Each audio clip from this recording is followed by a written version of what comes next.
Shalom Aleichem. Hoje nós começamos Parashat Vayesé. E essa Parashá, ela tem uma ligação muito grande com Parashat Vayechi. Lá em Vayechi, nós vemos que Yaakov Avinu, Alav Shalom, chama aos filhos, diz que eles se reúnam porque ele vai revelar para eles o que vai acontecer com eles no fim dos tempos, no fim dos dias. Só que, de repente, ele começa a falar de cada um deles de acordo com a personalidade que seria herdada pelos seus descendentes. Nós vemos como os reubenitas se ligaram rapidamente com Korah para ir contra Moshe Rabbeinu, exatamente porque tinham essa mesma natureza que o antepassado deles, Reuben, tinha, de muita espontaneidade, paziz em hebraico, pahaz kamayim, decidia as coisas rapidamente e sem pensar muito, assim como aconteceu no caso de Yosef. Shimon e Levi pegaram Yosef, pretendiam matá-lo. Eles acharam que ele seria o equivalente a Edom na geração de Isaac e o equivalente a Ismael na geração de Abraão, que seria um tipo de um lixo espiritual. Por quê? Porque Yosef veio falar para o pai que seus irmãos estavam comendo Evar Minahai, ou seja, orelhas das cabras, enquanto elas estavam vivas ainda.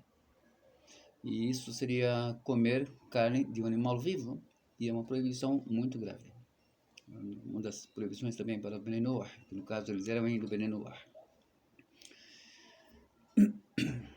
Apesar de que, a partir de Abraham, já passaram a se chamar Bnei Abraham, por causa do mandamento do pacto, Berit Abraham, e ali já começou a ficar um pouco diferente a família de Abraham Avinu da família de Noah, dos mais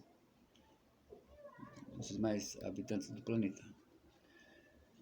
E essa diferença mesmo, ela só se acentua completamente com a recepção da Torá, a outorga da Torá no Sinai, da Moshe Rabbeinu. E aí, o tipo de circuncisão que nós fazemos hoje passou a ser diferente daquela que era feita desde Abraham Avinu. E nós recebemos mais mandamentos do que aqueles que Abraham ordenou, Isaac também, e Jacob também. Pois bem, quando Jacob diz quando ele reúne os filhos e diz Ve'agid alachem et asher ikra etchem be'acharit hayamim, se reúnam, que eu vou contar para vocês o que vai acontecer com vocês no final dos dias, no final dos tempos. Pois bem, só que aí ele, como eu disse, ele começa Reuben bechori ata. Reuben, você é meu primogênito. Kohi vereshit huni.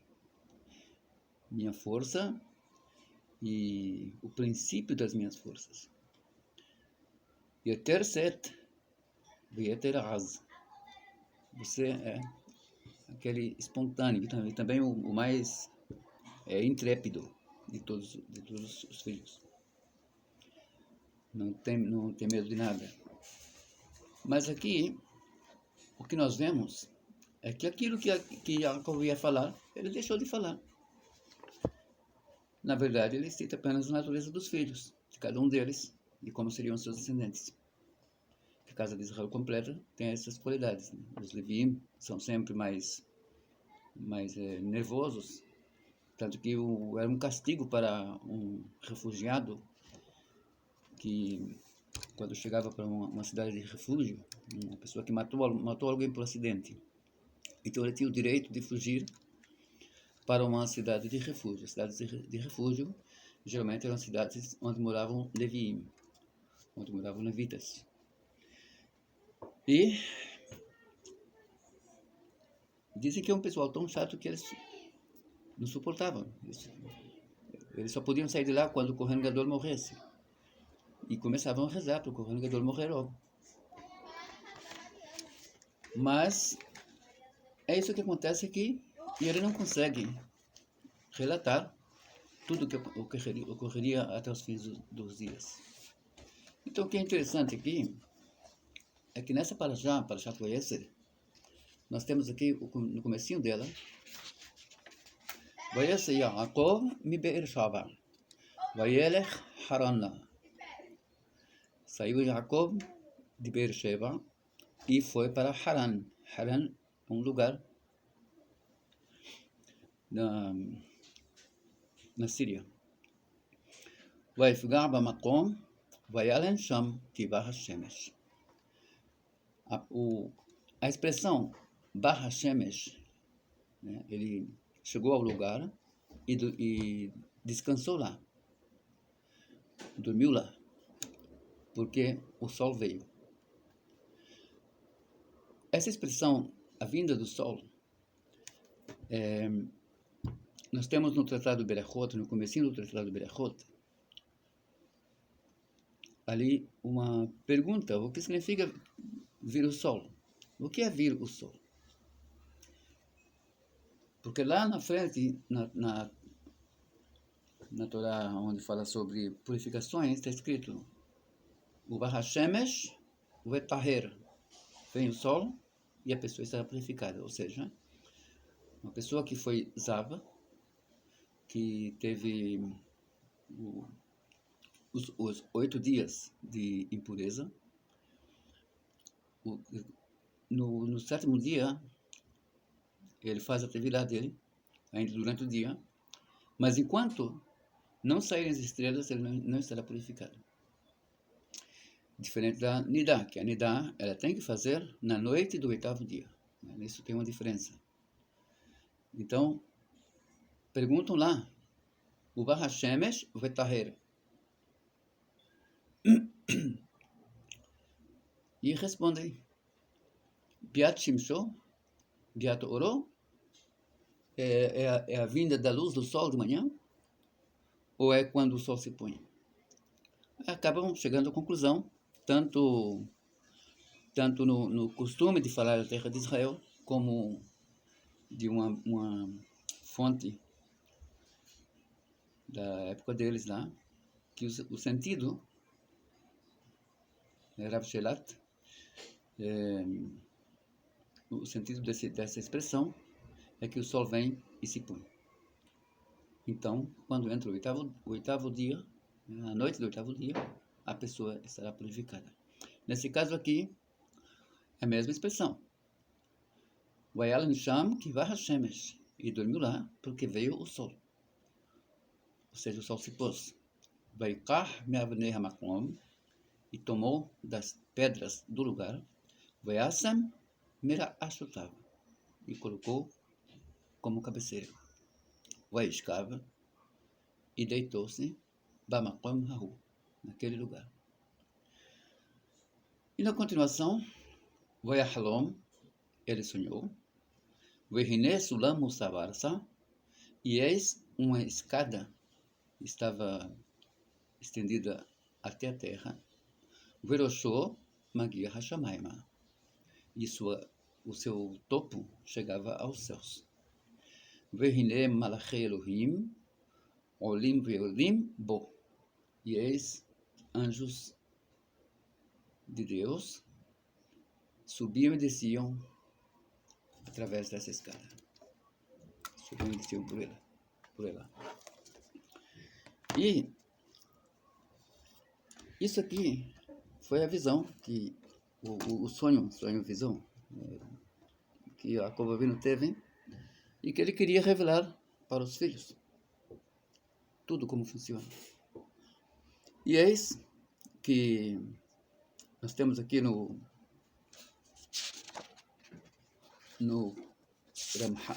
Maharal de Praga, no capítulo 17. ובפרקי רבי אליעזר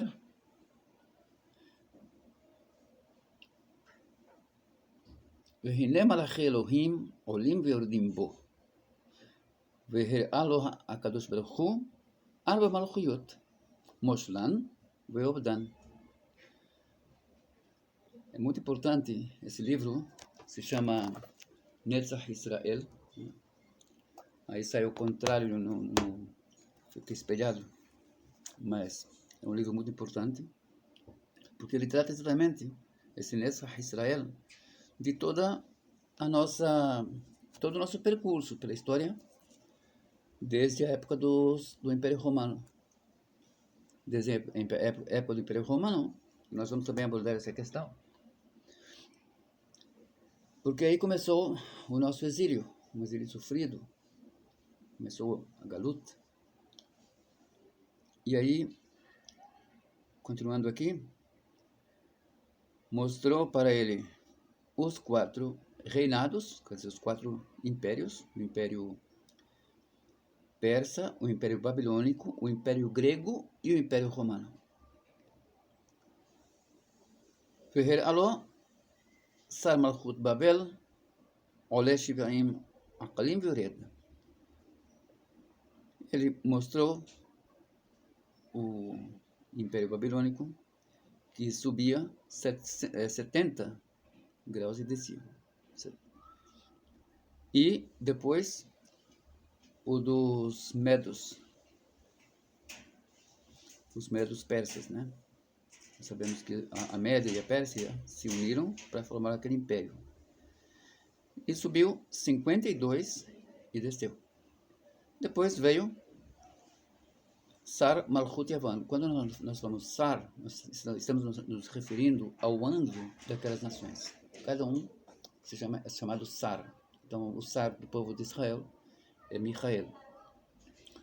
E cada nação das 70 nações tem um Sar, tem um tipo de um príncipe, um anjo, que seria a configuração das forças espirituais que regem aquele povo, que regem aquela nação, que regem aqueles governos e tudo mais. Pois bem, ele viu Sar Malchut Edom, o Sar do reinado de Edom, do Império Romano, subia e não descia. Subiu e não desceu. Ve'amar E'ele al bomoti avadam ale avion amar lo Yaakov ach el Sheol turad. E ele disse que ia subir até o lugar mais elevado. E Yaakov disse, mas você vai acabar descendo para o Sheol. Então, disse também Deus, Im tagbir kanesher, né? Nós temos um pasuk assim no Tanakh. Se você subir como a águia, de lá eu te falei descer. Então, isso se aplica exatamente ao anjo de Edom, ou seja, o próprio Império de Edom, o próprio Império Romano. O próprio Império Romano, e aqui no capítulo 18, nós temos outra abordagem muito interessante. Então, como o estudo aqui seria um estudo muito comprido, não haveria tempo para tudo isso, então eu vou apenas fazer um introito aqui no 18. Então, הנה ביארנו במה שיש בו די מעניין מלכות רביעית אשר חילק השם יתברך אליו חלק גדול בעולם עד עידן עידנים. Então, nós esclarecemos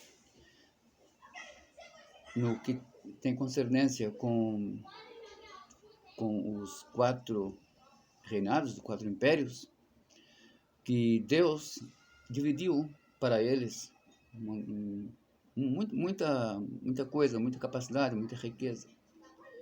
E aí, quando nós entramos no assunto do Império Romano, aqui ele cita o Perek Areve Pesachim, né? Vésperas de Pesach, que é um capítulo no Tratado Pesachim, na página 118, no lado B. Shasa Shevakim Yesh Bichrach Shel Malchut Revi'it. 365. Shevakim, Shuk, em hebraico, hoje, no hebraico de hoje, é feira. Mas é importante saber que no hebraico da época do Talmud, Shuk se referia a ruas, né? Não é exatamente feira como nós temos hoje. Então, está falando que em Roma haviam 365 ruas. Mas, e em cada birá, em cada lugar de capital, há 365 graus. Em todo grau, há potencial para alimentar o mundo inteiro. Quando nós entendemos isso, nós entendemos uma coisa interessante. Primeiro, nós já falamos que a representação do Sol e da Lua, lá no Bereshit, se refere ao Império Romano, ao reinado de Edom, ao próprio Edom, e a Jacob Avinu, e ao povo de Israel, como sendo a Lua.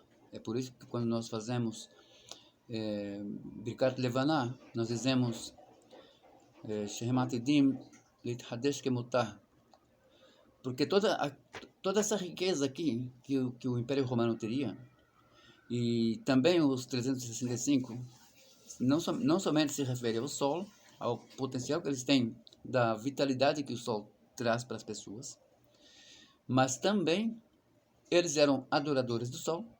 Todo mundo sabe disso. O dia domingo era o dia especial para o Sol, para a adoração do Sol. E o dia 25 de dezembro também era o dia anual do Sol. Por isso que em inglês até hoje, o dia de domingo se chama Sunday. Sunday, dia do Sol. Ou em alemão, Sonntag. Son, Sol. Tag, dia. Depois, a Igreja Católica mudou para domingo, para significar Dominus Dei, para significar que é o dia do Senhor deles, claro. Mas é importante entender que toda essa cultura católica também, e cristã em geral, toda a cultura ocidental, como eu já citei várias vezes nos meus vídeos, elas são resquícios, tanto a cultura como a religião, são resquícios do Império Romano. É como se nós pudéssemos dizer que o Império Romano foi passado por fases. Cada dia do ano tem uma fase, tem uma situação diferente, e também tem suas estações. Então, o que acontece é que 365 dias, ou 365 ruas, seriam fases do Império Romano. Ou seja, o Império Romano não acabou, ele não foi destruído, ele simplesmente se distribuiu, tanto que em cada geração há uma nova potência ocidental. E acaba sendo que uma prevalece, às vezes há até duas, né, ao mesmo tempo, mas isso significa o quê? Que no fim das contas, é como está escrito nos profetas, a lua irá brilhar 7 vezes mais, como o sol.